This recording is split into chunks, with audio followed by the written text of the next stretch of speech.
Baik, bismillahirrahmanirrahim. Assalamualaikum warahmatullahi wabarakatuh. Saya Khairil Anam, NIM 19103040412, akan mempresentasikan hasil resume saya mengenai hukum internasional yang berkaitan dengan hukum laut. Nah, baik, langsung saja yang pertama yaitu pengertian hukum laut itu sendiri. Hukum laut internasional diartikan sebagai keseluruhan kaidah peraturan yang mengatur tentang laut atau bagian-bagian laut, itu dalam istilah sederhananya itu zona-zona laut, serta pemanfaatan di dalamnya. Lalu yang kedua, sejarah perkembangan hukum laut internasional. Hukum internasional hukum laut internasional itu mula-mula muncul di Eropa, yaitu sebelum Imperium Roma dalam puncak kejayaannya menguasai seluruh tepi lautan tengah Mediterania. Kerajaan-kerajaan Yunani, Wotchia, dan Rhodes mengklaim kekuasaan atas laut dengan pemilik kerajaan atas laut. Peraturan hukum laut Rhodes berasal dari abad kedua dan abad ketiga sebelum Masehi, yang mana itu berpengaruh pula terhadap orang-orang Yunani dan Romawi. Pada masa kerajaan Imperium Roma, seluruh laut tengah Mediterania berada di bawah kekuasaannya. Perkembangan hukum laut ini semakin pesat setelah runtuhnya Imperium Roma, karena beberapa negara sekitar Laut Tengah di Roma itu menuntut pembagian laut yang berbatasan dengan pantainya dengan alasan yang bermacam-macam.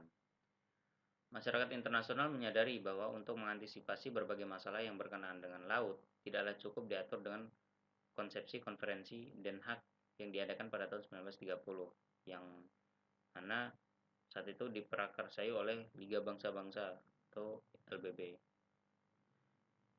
Oleh karena itu, diadakanlah konferensi yang melengkapi konferensi Den Haag pada tahun 1930 tadi, yaitu konferensi Jenewa yang kemudian dilaksanakan pada tahun 1958. Lebih tepatnya pada tanggal 24 Februari sampai tanggal 27 April pada tahun 1988. Yang mana pada saat itu dihadiri oleh 86 negara. Dalam konferensi ini menghasilkan 4 konvensi, yaitu yang pertama, konvensi pertama tentang laut teritorial dan zona tambahan atau Convention on the Territorial Sea and Continuous Zone. Lalu yang kedua, konvensi kedua tentang laut bebas atau Convention on the High Seas. Konvensi ketiga tentang perikanan dan perlindungan hayati laut bebas atau Convention of Fishing and Conservation Resource and of the High Seas. Konvensi keempat itu tentang landasan kontinen atau Convention on the Continental Shelf. Yang ketiga itu zona ekonomi eksklusif. Zona ekonomi eksklusif merupakan suatu wilayah di luar dan berdampingan dengan laut teritorial yang tidak melebihi jarak 200 mil dari garis laut. Angka yang dikemukakan mengenai lebarnya zona ekonomi eksklusif adalah 200 mil atau sekitar 370,4 km, di mana angka yang dikemukakan ini tidak menimbulkan kesukaran yang dapat diterima oleh negara-negara berkembang dan juga negara-negara maju. Semenjak dikemukakannya gagasan zona ekonomi eksklusif, angka 200 mil dari garis pangkal tetap dijadikan pegangan. Prinsip dari zona ekonomi eksklusif yaitu bila negara pantai mempunyai kedaulatan penuh atas laut wilayahnya dan sumber-sumber kekayaan alam yang terkandung di dalamnya, terhadap zona ekonomi eksklusif ini kemudian diatur pada pasal 56 konvensi, yang mana di sana menyebutkan bahwa hanya memberikan hak-hak berdaulat kepada negara-negara pantai untuk keperluan eksplorasi, eksploitasi, konservasi,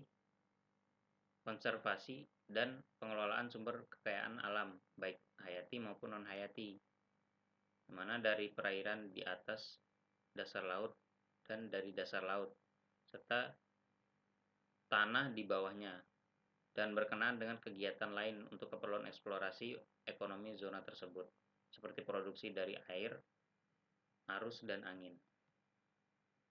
Selanjutnya itu landas kontinen. Landas kontinen suatu negara meliputi dasar laut dan tanah di bawahnya dari daerah di bawah permukaan laut yang terletak di luar laut teritorialnya sepanjang kelanjutan alamiah di wilayah daratannya hingga pinggiran luar tepian kontinen, atau hingga jarak 200 mil laut dari garis pangkal di mana lebar laut teritorial diukur dari pinggiran laut tepi kontinen, tidak mencapai jarak tertentu berdasarkan hukum laut pada konvensi tadi, yaitu yang dilaksanakan pada tahun 1982, khususnya dalam pasal 76.